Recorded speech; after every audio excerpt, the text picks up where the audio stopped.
అప్పటికే ఎంత భారం పడుతున్నప్పటికీ కూడా ఈ పథకాన్ని కంటిన్యూ చేయదలుచుకున్నాము. పేదవాడికి న్యాయం జరగాలి, సన్నబియ్యం తినాలి అనే దాంతో. అంతవరకు ఓకే బాగానే ఉంది. బట్ సంజయ్ గారు సీన్‌లోకొచ్చి కేంద్ర ప్రభుత్వమే ఎక్కువగా దీంట్లో రూ. 40 చెల్లిస్తుంది. రూ. 10 రాష్ట్ర ప్రభుత్వం చెల్లిస్తుంది. కాబట్టి మోడీ ఫోటో పెట్టాల్సిందే అన్ని రేషన్ దుకాణాల్లో అని ఆయన డిమాండ్ చేయడం ఎంతవరకు కరెక్ట్? ముందుగా యోయో టీవీ ప్రేక్షకులకు, అలాగే వివిధ పార్టీ నుంచి నాయకులకు, విశ్లేషకులు అందరికీ నమస్కారం. ఏదేమైనా పేద మధ్యతరగతి కుటుంబాలకు ఈ రాష్ట్ర ప్రభుత్వం రేవంత్ రెడ్డి గారు తీసుకున్న నిర్ణయానికి మేము స్వాగతిస్తున్నాం. మనస్ఫూర్తిగా వారికి ధన్యవాదాలు తెలియజేస్తా ఉన్నాం. దాంతోపాటు ఒక విషయం కూడా తెలియజేయాలనుకుంటున్నాం. అనేక సందర్భాల్లో కేంద్రం ఏమిస్తుంది రాష్ట్రానికి, కేంద్రం ఏమిస్తుంది, కేంద్రం ఏమి ఇయ్యదు అనేటువంటి మాట్లాడినటువంటి వ్యక్తులు ప్రభుత్వం వీళ్ళందరికీ కూడా తెలుసు. ప్రభుత్వంలో ఉన్న అన్ని శాఖలు, ఒక శాఖ అని కాదు, అన్ని శాఖలకు కూడా సమన్వయం ఉండి కేంద్రం ఇచ్చేటువంటి నిధులు అన్నీ కూడా సమకూరుతున్నటువంటి సందర్భాలు అనేక సందర్భాలు ఉన్నాయి. ఎందుకు బహిర్గతం చేయరనేటువంటి మాట మాత్రమే అనేక సందర్భాల్లో మాట్లాడాం. దాని సందర్భంలో ఒక అడుగు ముందుకేసి బండి సంజయ్ గారు అన్నమాట 100% అది నిజం, అబద్ధం అనేటువంటి విషయం కాదు. అది ఒకవేళ ఉంటే ఇవాళ రేవంత్ రెడ్డి గారు దాన్ని ఖండిస్తుండే. అది వాస్తవమైనటువంటి విషయం కదా. మేమేమంటున్నాము, కేంద్రం ఏమి ఇయ్యదు అని అనేటప్పుడు ఇచ్చిన దాని విషయం చెప్పండి. మీరు కేంద్రం ఇస్తూ ఉంది, మీరు రూ. 10 కేటాయిస్తారు, దాంట్లో కూడా 42.94 మేమే ఇస్తున్నాం. అంటే రవాణా ఖర్చులే అనుకుందాం, అది ఇదంతా కూడా ఖర్చు రైతుల నుంచి సేకరించి దాన్ని ఫైన్ క్వాలిటీ చేసి ప్రజలకు రేషన్ షాప్ వరకు మీకు తీసుకొస్తున్నటువంటి బాధ్యత కేంద్ర ప్రభుత్వం తీసుకుంటుంది. అవన్నీ ఖర్చులు మేమే భరిస్తూ ఉన్నాం. ఇచ్చినప్పుడు రాష్ట్ర ప్రభుత్వం చెప్పాల్సినటువంటి బాధ్యత ఉంది. చెప్పకపోగా ఏమి ఇయ్యదు అనే అనేక సందర్భాల్లో గత ప్రభుత్వం కానీ ఇప్పుడు కానీ అదే విధానం. ఎప్పుడైతే బీఆర్ఎస్ ఎట్లయితే తప్పుడు సమాచారాన్ని ప్రజలకు చేరవేసిందో, కేంద్రం ఏమి ఇయ్యలే అదే ధోరణి ఇలా కాంగ్రెస్ కూడా చేస్తూ ఉంది. దాన్ని మేము ఖండిస్తూ ఉన్నాం.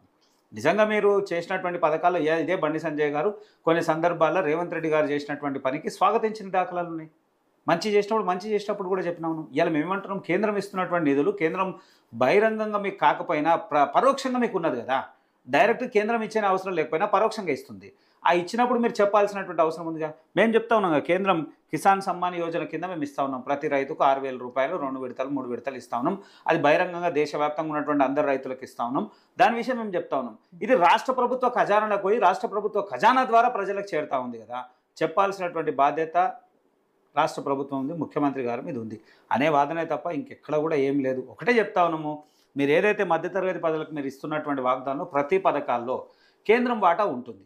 కానీ ఎందుకు తెలియజేయరు?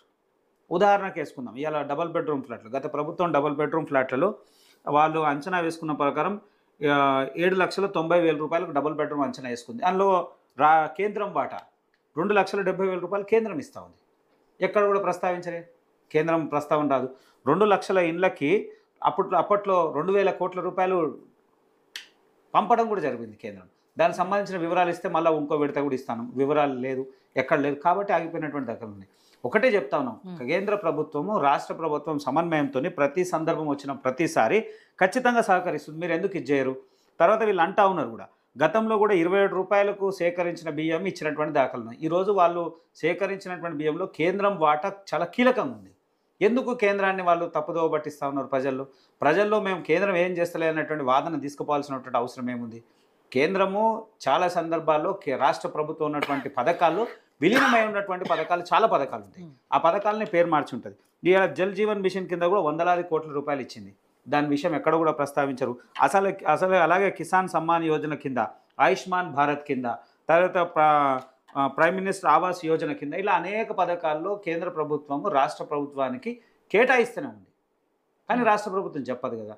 అదే విషయాన్ని బండి సంజయ్ గారు చెప్పారు. వారేం లేదు, ఒకటే చెప్పారు, కేంద్రం కూడా ఇస్తూ ఉంది. ఇచ్చినప్పుడు కేంద్రం విషయం కూడా చెప్పాల్సినటువంటి అవసరం ఉంది. భారత ప్రధాని నరేంద్ర మోడీ గారిని కూడా మీరు గౌరవించాల్సినటువంటి అవసరం ఉందనే తప్ప ఎక్కడ కూడా వారి పథకాన్ని కానీ, వారు ఇస్తున్నటువంటి నిధుల్ని కానీ, వారు చేస్తున్నటువంటి సంక్షేమ పథకం మీద ఎక్కడా మాట్లాడలే కదా. చేస్తున్న మంచిలో మా భాగం కూడా ఉందని చెప్పడమే తప్ప ఇంకోటి ఏం లేదు. ఇప్పటికైనా చెప్తా ఉన్నాము, రాష్ట్ర ప్రభుత్వం కేంద్రం చేస్తున్నటువంటి ప్రతి పథకాల్లో, మీకున్నటువంటి ప్రతి పథకాల్లో కేంద్రం ఇస్తున్న వాటా కూడా తేల్చాల్సినటువంటి అవసరం ఉంది. రామ్మూర్తి గారు, సరే ఎవరి వాటా ఎంత ఉన్నా అంటే ఇందులో కేంద్ర ప్రభుత్వం